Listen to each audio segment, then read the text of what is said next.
Claude Cossette, bonjour. Bonjour. Vous êtes, Monsieur Cossette, professeur titulaire à l'Université Laval, à Québec. Vous êtes l'auteur de nombreux livres, dont un tout dernier né, La publicité sociale. Et vous êtes aussi le père fondateur d'une des plus importantes agences de communication marketing au Québec, qui porte toujours votre nom d'ailleurs, Cossette Communication Marketing. Qu'est-ce que ça implique pour une entreprise maintenant que le web est aussi interactif? Ça permet deux choses. D'abord, ça oblige à réagir de manière immédiate, que tu aies les idées claires sur ce que tu es, sur ce que tu veux faire, parce que les consommateurs vont te pousser à t'exprimer. Puis si tu es méprisant, ils vont le sentir tout de suite. Alors, donc, que tu aies les idées claires. Puis deuxièmement, que tu sois installé pour répondre de manière immédiate. Oh, ben, on ne peut plus attendre aujourd'hui. Disponible en tout temps. En tout temps. Puis le consommateur s'attend à ça aussi, que l'entreprise soit disponible en tout temps. Exactement. Alors, c'est une énorme différence. Puis la technologie, c'est difficile à suivre, ça. Parce que l'entreprise, vous dites, bon, mais il faut qu'elle soit prête à réagir, mais il y a beaucoup d'entreprises qui leur site web n'est même pas à jour, qui utilisent encore d'anciennes technologies. Oui, mais là, le site web n'est pas à jour, là. C'est élémentaire. Une entreprise qui ne peut pas faire ça, elle ne peut plus être sur le marché. Mais c'est élémentaire pour vous, mais moi, j'avoue que sur le terrain, je vois beaucoup d'entreprises qui ont encore des sites web qui n'arrivent même pas à communiquer avec la Moi, je pense qu'aujourd'hui, une entreprise ne peut plus engager une secrétaire qui n'est pas capable de mettre à jour un site web. Okay? Ça, c'est important ce que vous dites. Alors, donc, il faut que ça, c'est un minimum. Un site web, c'est une présence dans le monde d'aujourd'hui. Alors, même si tu n'es pas interactif, que tu ne vends pas par le web, il faut au moins que tu aies un site web qui est complet, qui donne de l'information, qui explique ce que tu es, qui permet aux gens de communiquer avec toi directement. Alors ça, c'est élémentaire, c'est un minimum. Puis qui permet aussi aux moteurs de recherche de trouver, donc qui fonctionne bien avec Google. Absolument. Puis là, je fais une petite remarque, là, du flash ou du je sais pas quoi fait par les graphistes, oubliez ça. Mais comme toujours, vous savez, tout le monde peut faire de la publicité, mais il y a besoin de publicitaires professionnels quand même. Alors, c'est un peu la même chose en informatique. Appelons ça de manière générale l'informatique. Okay? Alors, la même chose en informatique. Tout le monde doit connaître les rudiments de l'informatique. Qu'est-ce que le minimum? On pourrait faire une liste, là, mais les rudiments de l'informatique. Mais on aura toujours besoin de spécialistes dans toutes sortes de domaines. Alors, on a besoin de domaines pour le hardware lui-même, pour la machinerie qui travaille, mais on peut avoir besoin aussi d'aide de professionnels qui sont spécialisés dans des domaines particuliers. Alors, puis ça va toujours exister, puis je pense que ça va exister de plus en plus, parce que le monde devient de plus en plus complexe, puis il y a de la place pour toutes sortes de spécialistes qui peuvent te conseiller. Puis c'est vrai que ça devient tellement complexe parce qu'il y a plein de nouveaux métiers qui naissent en plus à cause du web. Absolument. Puis où est-ce que ces gens-là prennent leur formation actuellement? Est-ce qu'on apprend beaucoup sur le terrain? Il y a des gestionnaires de communauté, il y a des gestionnaires de médias sociaux, il y a des spécialistes du référencement, puis on peut en nommer, il y a tout plein de spécialités. Là, je pense que les meilleurs spécialistes, ils ont appris sur le tas. Actuellement. Oui, actuellement. Puis ils ont commencé tôt. Mais c'est pas un risque, ça, M. Cossette, de dire, parce qu'il y en a plusieurs qui font ça, je vais confier mes médias sociaux ou ma page Facebook à mon neveu en pensant que lui détient les connaissances nécessaires dans ce domaine-là pour communiquer en termes de plus corporatifs, mais c'est pas tout à fait le cas. Non, le neveu, il sert juste à te coacher un peu, à t'initier, j'ai envie de dire. Mais c'est sûr que tu ne deviendras jamais un spécialiste. Tu ne peux pas, si tu es chef d'entreprise, même une petite entreprise, tu ne peux pas être à la fois maintenir la page Facebook, ton site web, puis t'occuper de ta comptabilité, puis de ton personnel, puis de ta machinerie, puis... Non, c'est pas possible. Alors, il faut en connaître assez pour être capable de contrôler ce qui se passe, mais tu auras besoin de spécialistes. Puis ça sera quelqu'un de 15 ans pour certains aspects, puis ça sera un technicien, un docteur en informatique pour des problèmes plus pointus qui surviendront peut-être à un moment donné. C'est autre chose. Puis le fait que la plupart de ces technologies-là actuellement soient gratuites, puis semblent accessibles à tous, est-ce que ça peut être aussi un piège pour un entrepreneur de dire, moi, je peux le faire moi-même, ou je vais faire ça tout seul, et puis les personnes vont plus de façon hasardeuse? Moi, je pense que ça va toujours être marginal, les entrepreneurs qui vont être capables de maîtriser tout ça. De la même façon qu'en graphisme, tout le monde peut faire du graphisme avec Photoshop aujourd'hui, par exemple. Oui, oui, c'est vrai. Oui, mais connaître Photoshop, puis veut vraiment travailler avec ça, il y a peu de gens qui sont vraiment compétents. Alors, c'est la même chose pour tous les logiciels, tous les petits morceaux de ce complexe système informatique qui existe aujourd'hui. Tu peux savoir. Le principal, c'est de savoir que ça existe et de connaître un peu ce que tu peux faire avec ça.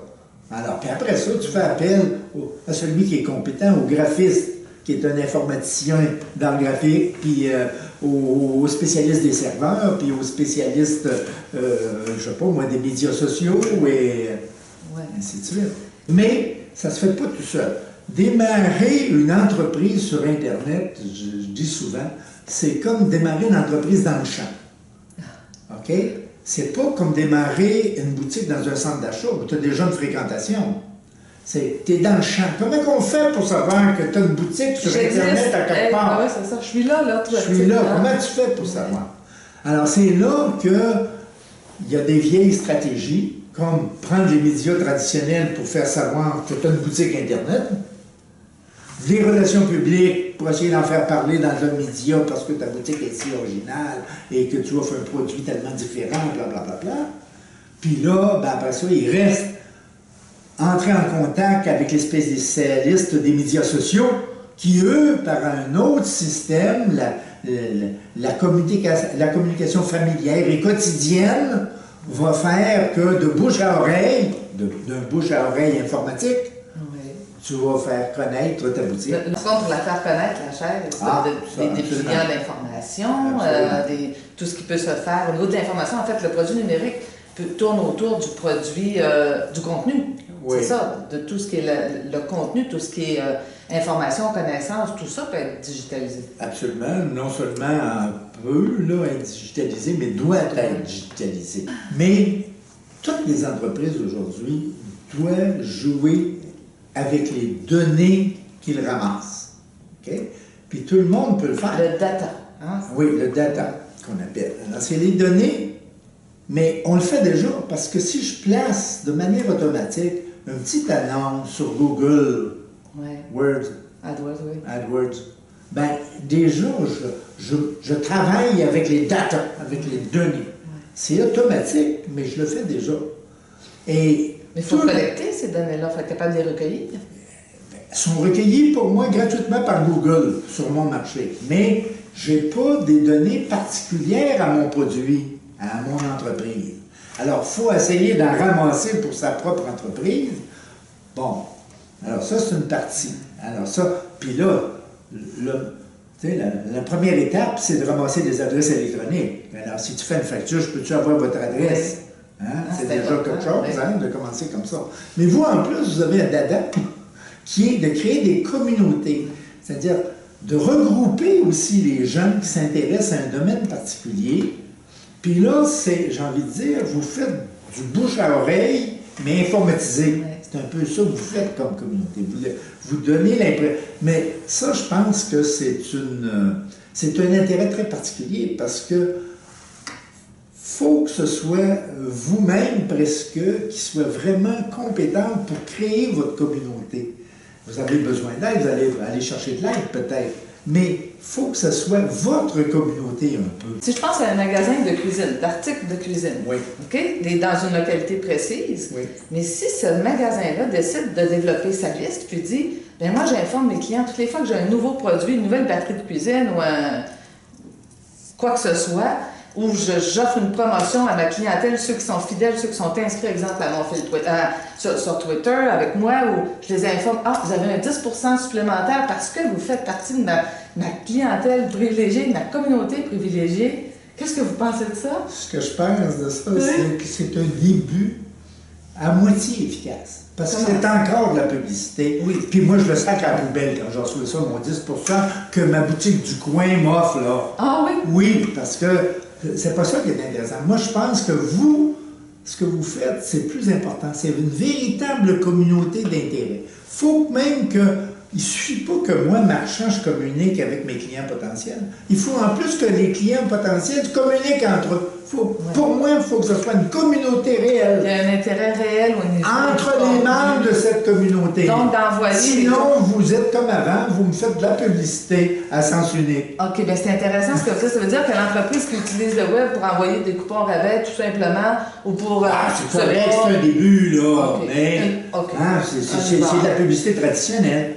Mais vous, ça ce que vous aviez comme la force des médias sociaux, c'est de créer des vraies communautés. Puis là, ça veut dire quoi? Ça veut dire pas parler seulement commerce, mais que vraiment, on peut s'échanger l'information qui nous intéresse dans le domaine qui nous intéresse. Si j'ai une boutique de guenilles, une boutique de vêtements, ben c'est que là, les gens, entre eux, s'alimentent sur les modes, ce qui vient de passer, d'un défilé que tu peux regarder, donc, un magasin de cuisine peut échanger des recettes, des conseils culinaires, plus au niveau du... Un nouvel appareil qui vient de sortir, là, tu pourrais, quand on en discute, là, tu pourras dire, oui, mais je viens d'en acheter 100, puis je peux les offrir avec 25 de discount. Donc, là, vous parlez de marketing de contenu. Monsieur Cossette, pour terminer, quel conseil vous donneriez aux entrepreneurs, aux gens d'affaires, qui s'intéressent aux nouvelles technologies, qui s'intéressent au Web 2.0, parce que c'est ce qu'ils entendent toujours comme terme, Web 2.0, puis que là, ils ne savent pas trop comment s'orienter, quoi faire.